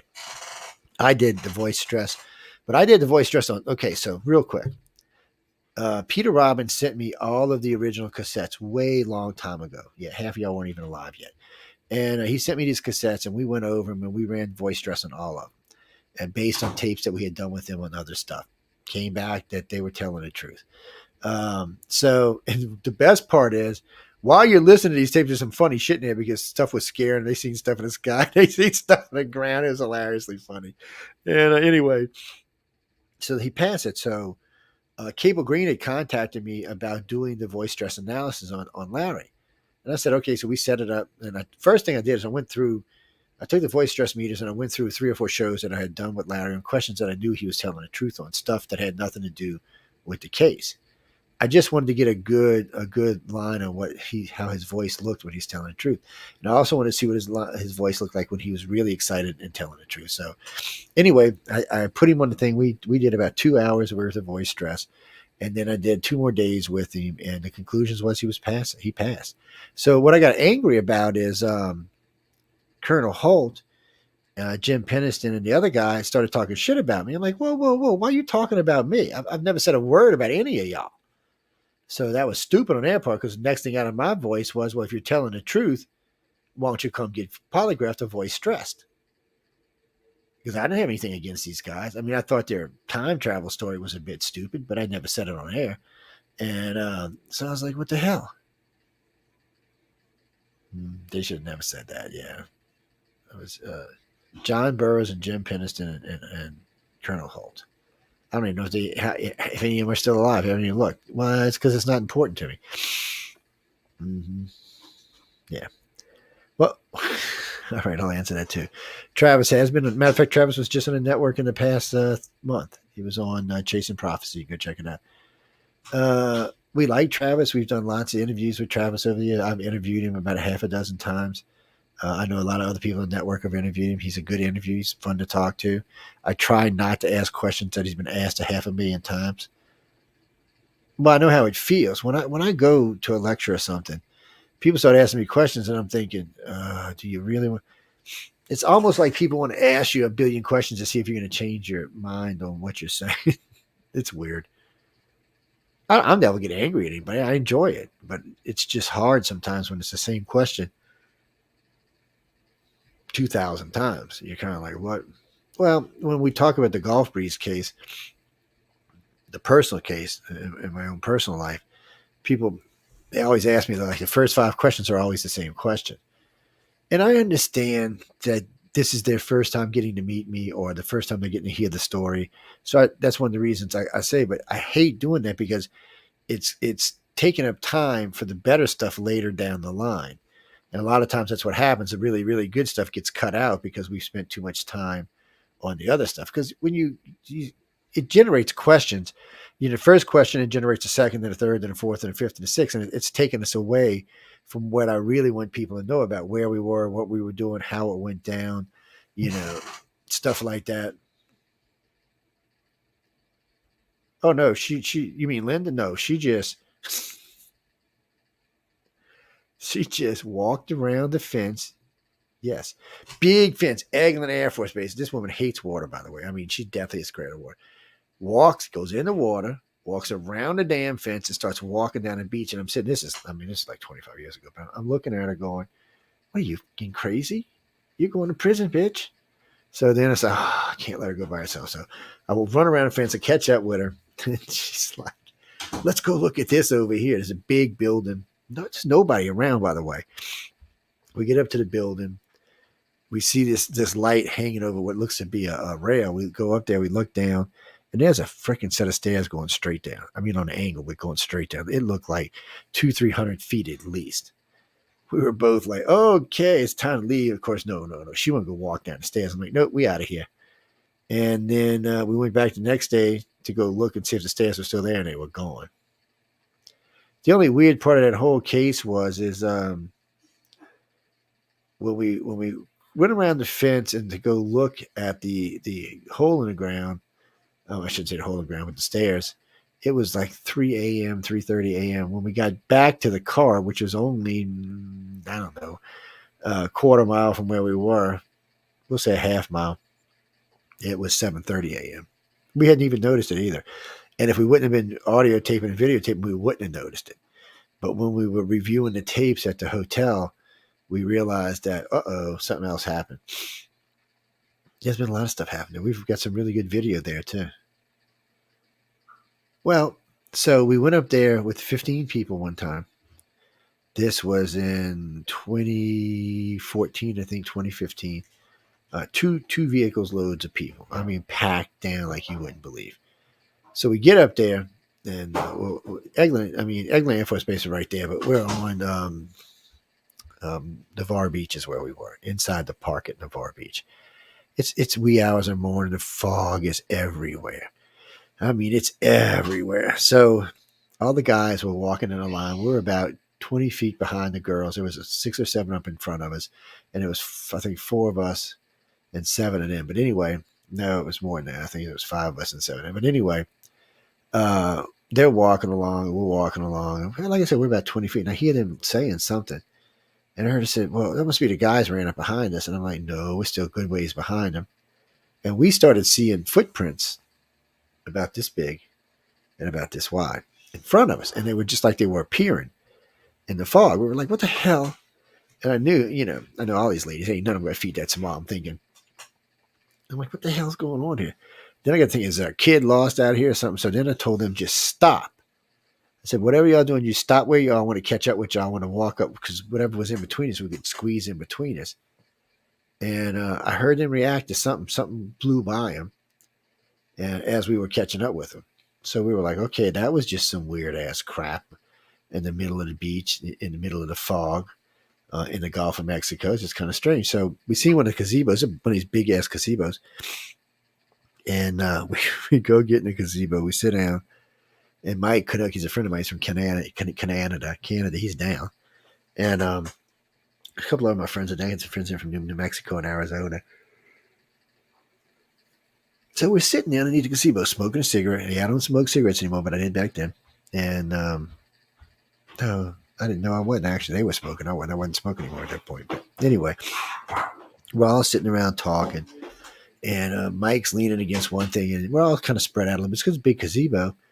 And you see this like flash of light on one of the walkways. You're like, what? And everybody's looking at it. It looks almost like a camera flash, but it lasted for a few seconds. And then it went away. And we're like, what the hell was that? And everybody was a little antsy. And then Mike was just like doing this. He couldn't talk. He was like, and I'm like, what the hell are you doing, Mike? And we all looked, and what it looked like was like a freaking ant. Went up one side of the pole and came down head first on the other side of the pole and just stood up and looked at us. We were all like, what? It was like a mass hallucination, man. And it was really freaky the way he moved. And I mean, it was really freaky. And then you looked up, it looked like there was 2 more up in the rafters, just kind of stuck in between the joints. And we were all, at this point, we're all like, okay, somebody's passing the good stuff around because we're all hallucinating for sure. I mean, because it was freaky weird. And then next thing I remember, they were getting back in the truck. And I mean, we were getting back in the truck and they were getting back in the car. I'm like, And for some reason, I was like sitting here. I was like, what the? It took us a few minutes because we were all kind of disorientated, disjointed. It was just weirded out. So we all got back in the car and got back in the vehicles and we're talking to each other. We had the phones on talking to each other. And I'm like, what the hell? So we head down. Now, we spent 16 hours in the fog this night. 16 hours. So we head down to Blue Mountain Beach, which is further. It's in between Destin, Florida, and Panama City. So we go back there. We get out the truck. We all grab hands. This kumbaya bullshit. We make this big circle. And when we did, all the fog above us just cleared out. It's beautiful, clear sky. And we're sitting there thinking, okay, what was that about?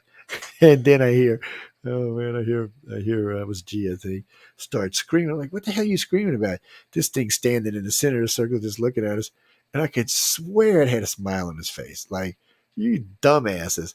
Look, I don't even know how to explain this. This was just creepy weird. And then they were gone. Whatever it was gone, because I'm not sure what it was. It was gone. And everybody's looking at each other, and the sky's still open.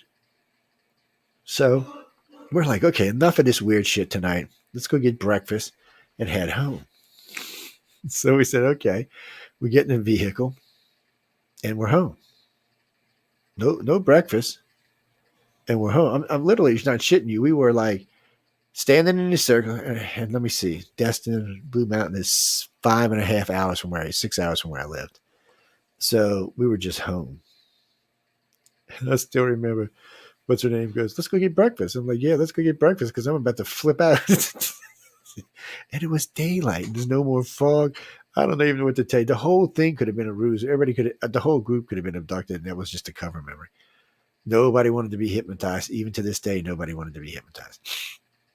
Sometimes that happens. Like with the screaming horse, nobody wanted to be hypnotized. No, Linda and G and I, this is about 15 years ago.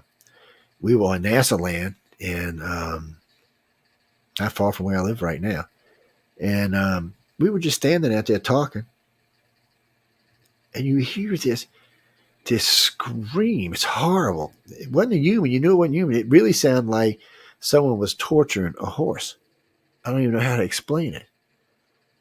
And Gia swears she's seen these 3 grays standing on this X behind. I didn't see him, so I don't know. And she just swears she's seen him. So I look at my watch. I'm like, damn, we've been out here for like 4 hours. Let's go get breakfast. I'm not kidding. It's just what I said.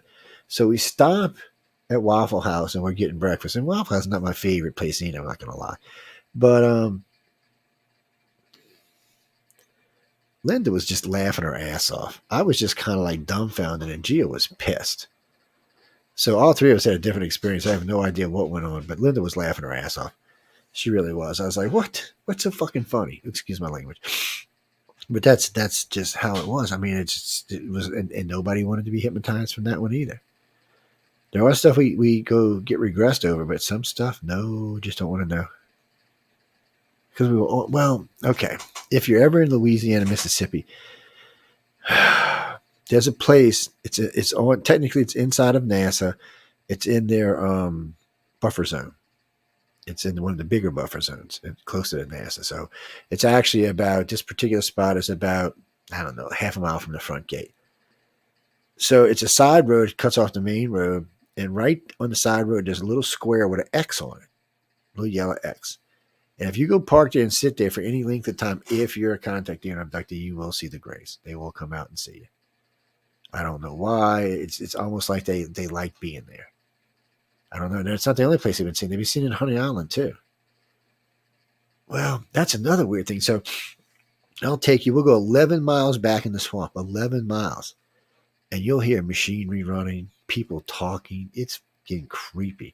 Every now and then you'll hear like native drums going. You'll see like this weird kind of cloud ghosty thing at one of the fronts of the trails. It's a weird thing. And then, of course, you'll hear like the alligators growling and yawning and stuff like that. Every now and then you'll see like a herd of pigs. When I mean a herd, is like 50, 60 pigs come running through with like 40 little babies behind them. The place is crazy. I've actually watched a deer actually drop in a fawn when I was out there. But as far as weird other stuff going, there is a lot of it. That's where we saw the black thing. That's where we've experienced a lot of stuff back there. Actually, a friend of mine is writing a book and he's including a story about the black thing in it. He said it scared him so much listening to the story that he had to include it in the book. It's a spooky ass thing. And I'm not easily scared. Well, that wouldn't even. What time we got? Oh, no, we got to go. I can't talk about it. Next time on the next show, we'll bring it up and go. I didn't realize it was 8 o'clock. Coming up next is The Outer Realm with the lovely, lovely, lovely Michelle DeRoche. She is the boss of the network. If you are looking for a show, that is who you need to talk to. We may have some free shows left on the weekend, but most of the shows now start around $75. But that gets you on Roku. Oh, yeah, that gets you on TV, people. You get to be a TV star, real TV, not bullshit TV, real television that you can call up your friend who has Roku. And speaking of that, I was talking with the TV people yesterday that own all of this stuff, and we're getting ready to add Amazon in a couple of weeks. So you'll be able to get on Amazon. You'll be able to get on Roku. You can be famous. You can tell your mom at home, hey, mom, you're on Amazon. Look, click down here. Look who's there. Oh, yeah. It's a great feature. It's a nice feature, and it will help bring advertisement to the network. But anyway, we got sidetracked. But anyway, it was a good show. I had a lot of fun talking to everybody. I've seen a nice audience, a lot of people hanging out with me tonight. I appreciate everyone coming in chat, and I appreciate everyone just hanging out with us. On that note, I got to go. Good night. Stay tuned for The Outer Realm, and I'll see y'all Friday. Good night, everyone.